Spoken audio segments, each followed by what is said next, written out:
የታቦር ተራራ ምስጢር፣ የኢየሱስ መለወጥ። መግቢያ። በመጽሐፍ ቅዱስ ውስጥ ከተከናወኑ ታላላቅና ምስጢራዊ ክስተቶች መካከል የጌታችን የኢየሱስ ክርስቶስ በተራራ ላይ መለወጥ አንዱ ነው። ይህ ታሪክ በማቴዎስ ወንጌል ምዕራፍ 17 ከቁጥር 1 እስከ 9 ላይ በስፋት ተመዝግቦ ይገኛል። ቅዱስ ቃሉ እንዲህ ይላል።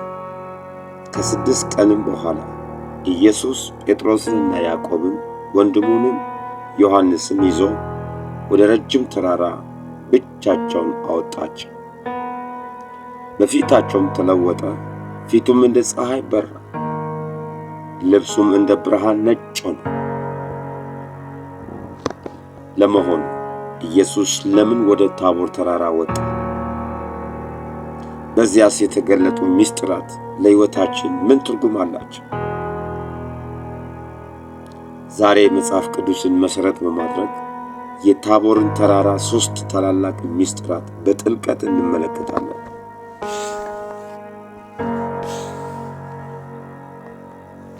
ዋናው ሐሳብ ምስጢር 1 የመለኮቱ ክብር መገለጥ። የመጀመሪያው ምስጢር ኢየሱስ ክርስቶስ ፍጹም ሰው ብቻ ሳይሆን ፍጹም አምላክ መሆኑን የገለጠበት ስፍራ መሆኑ ነው። ማቴዎስ 17:2 ላይ ፊቱ እንደ ፀሐይ በራ፣ ልብሱም እንደ ብርሃን ነጭ ሆነ ይላል። ይህ በሥጋ የተሸሸገው መለኮታዊ ክብሩ ለደቀ መዛሙርቱ የተገለጠበት ቅጽበት ነው። ይህንን ክብር ሐዋርያው ዮሐንስ በወንጌሉ ምዕራፍ 1 ቁጥር 14 ላይ ሲመሰክር ቃልም ሥጋ ሆነ፣ ጸጋና እውነት ተሞልቶ በእኛ አደረ፣ ለአባትም አንድ ልጅ እንደሚሆን ክብሩን አየን ብሎ በታቦር ተራራ ላይ የታየው ክብር ኢየሱስ የሰማይና የምድር ጌታ መሆኑን የሚያረጋግጥ የአምላክነቱ መግለጫ ነበር። ይህንን ወንጌል፣ ይህንን ቃል ዛሬ እየሰማችሁ ያላችሁ የአባቴ ብሩካን፣ ይሄ ቪዲዮ የደረሰላችሁ ሁሉ እጸልይላችኋለሁ። በያላችሁበት ቦታ ላይ ሁሉ በሕይወታችሁ በዘመናችሁ ጌታ ኢየሱስ ክርስቶስን የግል አዳኝ አድርጋችሁ ተቀብላችሁ እያመለካችሁ ያላችሁ ድንገት የክብሩ መገለጥ በሕይወታችሁ ላይ እንዲያበራ ጸለይኩላችሁ በኢየሱስ ክርስቶስ። ምስጢር 2 ሙሴና ኤልያስ መገኘት።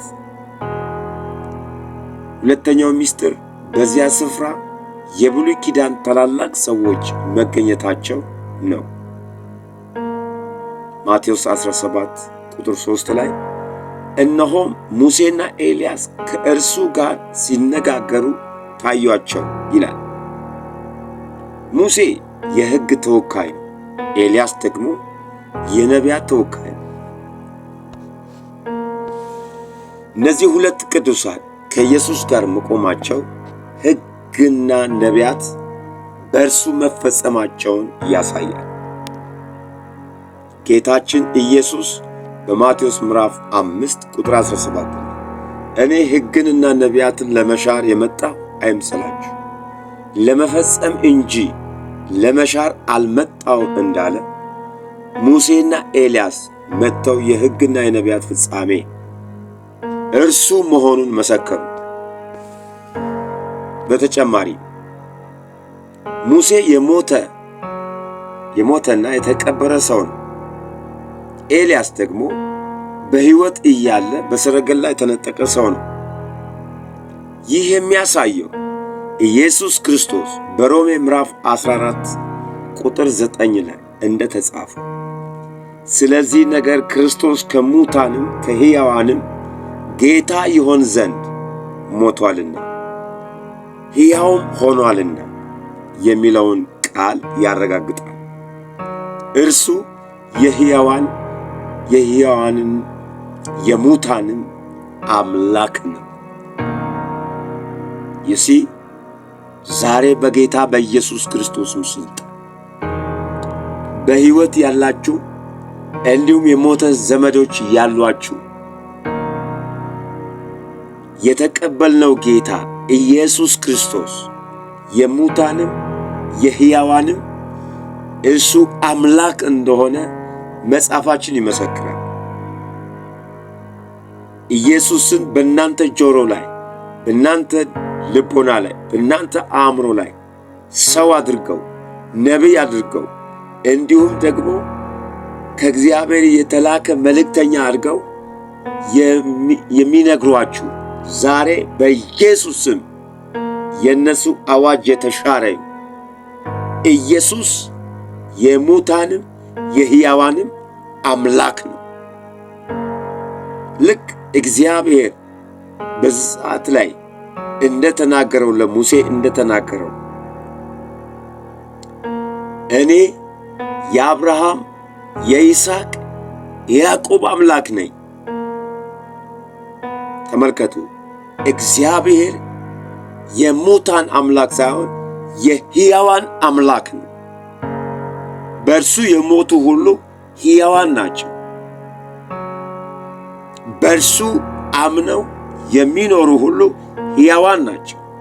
ስለዚህ ኢየሱስ ክርስቶስ ይሄንን ነገር ደግሞ በሙታንም በሕያዋንም እንዲሁ አምላክ ይሆን ዘንድ መጽሐፍ ይመሰክርልናል። እሱ አምላክ ነው። እሱ ጌታ ነው። እሱ የነበረ ነው። እሱ ፈጣሪ ነው። ከፍጥረት በፊት የነበረ ነው። እሱ አልፋ ኦሜጋ ነው። የዘላለም አምላክ ነው። ኢየሱስ ጌታ ነው። በእውነት ከተገለጠላችሁ ላይቀር ኢየሱስ በአምላክነቱ ይገለጥላችሁ። የተቀበላችሁት የተከተላችሁት ኢየሱስ እስከ መስቀል ሞት ድረስ የሄደላችሁ ብቻ ሳይሆን ከትንሣኤ በኋላ በአብ ቀኝ በክብር ማንነቱ የተቀመጠው ጌታ በኢየሱስ ስም ይብራላችሁ፣ በኢየሱስ ስም ይታያችሁ፣ በኢየሱስ ስም ይሄ ክብር ይገለጥላችሁ። ዓይኖቻችሁ በሕልሞቻችሁ በመንፈሳዊ ዓይኖቻችሁ እባብና ዘንዶ ከምታዩ፣ ጉድጓድና የሆነ ሸጥ ከምታዩ፣ የሆነ አውሬስ ያሳድዳችሁ ከምታዩ ኢየሱስን ማየት እንዲሆንላችሁ ዛሬ ማታ ጸለይኩ። በእግዚአብሔር አብ፣ በእግዚአብሔር ወልድ፣ በእግዚአብሔር መንፈስ ቅዱስ ይሁንላችሁ። አሜን። ሚስጥር 3 የአብ የእግዚአብሔር ምስክርነት ስለ ኢየሱስ። ሦስተኛውና ከሁሉ በላይ የሆነው ሚስጥር ከሰማይ የመጣው መለኮታዊ ድምፅ ነው።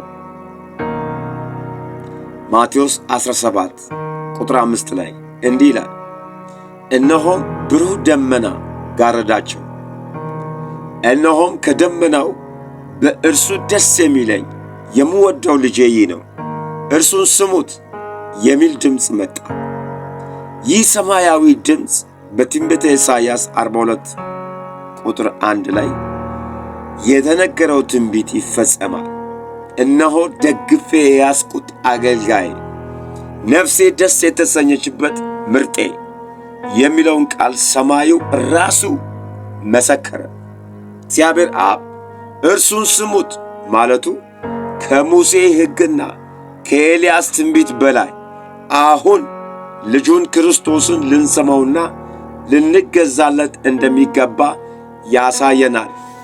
በጌታ በኢየሱስ ክርስቶስ ስም በዚህ ዘመን ጸልይላችኋለሁ። በዚህ ዘመን ወንጌሉን ያቀለለባችሁ ቃሉን እንዳታነቡ አቅሎ ያሳያችሁ። እንቅልፍ እንዲሆንላችሁ እንዲጫጫንባችሁ ያደረገ የጨለማው ገዢ የተመታ ከሕይወታችሁ ላይ ተገፈፈ ይሁን በጌታ በኢየሱስ። ኢየሱስ ማለት ቃሉ ነው።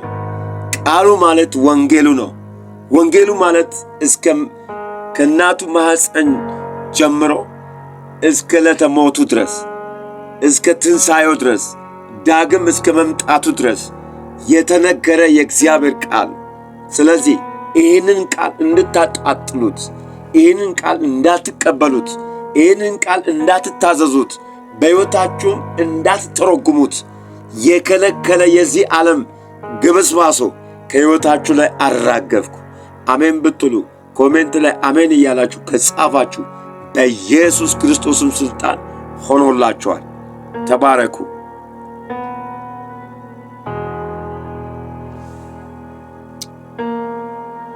ዋው! ክብር ለኢየሱስ ይሁን።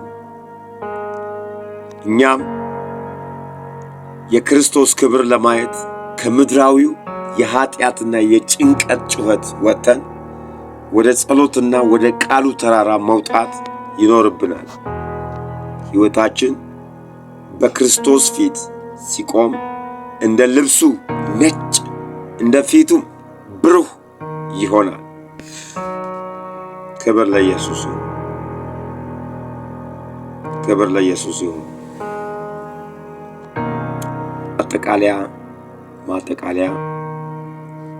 ማጠቃለያ ልናገርና እንጸልይ። ማጠቃለያ እና ጸሎት። ወዳጆቼ የታቦር ተራራ ምስጢር ዛሬ ለእኛ ለክርስቲያኖች ትልቅ ትምህርት አለው። ሐዋርያው ጴጥሮስ በሁለተኛው መልእክቱ ምዕራፍ 1 ቁጥር 16 እስከ 18 ባለው ክፍል ላይ በቅዱሱ ተራራ ያየነውን ክብርና የሰማነውን ድምፅ የእምነታችን መሠረት አድርጎ ይገልጸዋል። እኛም የክርስቶስ ክብር ለማየት ከምድራዊው የኃጢአትና የጭንቀት ጩኸት ወጥተን ወደ ጸሎትና ወደ ቃሉ ተራራ መውጣት ይኖርብናል። ሕይወትን በክርስቶስ ፊት ሲቆም እንደ ልብሱ ነጭ እንደ ፊቱም ብሩህ ይሆናል። እግዚአብሔር የተባረከ ይሁን። እንጸልይ። አባት ሆይ በታቦር ተራራ ላይ የገለጠውን የልጅን የኢየሱስ ክርስቶስን ክብር ዛሬ በልባችን ውስጥ ግለጥልን። እንደ በድ አህያ በገዛ ፈቃዳችን ከምንሮጥበት ምድራዊ ኑሮ አውጣንና ወደ ቅዱሱ ተራራ ሳበን። ሕይወታችንን፣ አስተሳሰባችንንና መንፈሳችንን በክብርህ ለውጠው። እርሱን ስሙት እንዳልከን ለልጅህ ቃል ለወንጌሉ የምንገዛና ታዛዦች አድርገን። አሜን። ይህ ዶፍሚክ ነው፣ የሕይወት ቃል ለእናንተ። ይህ ትምህርት ሕይወቶን ከባረከ ለሌሎች ያጋሩት። ቻናላችንም ሰብስክራይብ በማድረግ የዘውትር ተከታታይ ይሁን። ሰላም። እግዚአብሔር ከሁላችሁ ጋር ይሁን።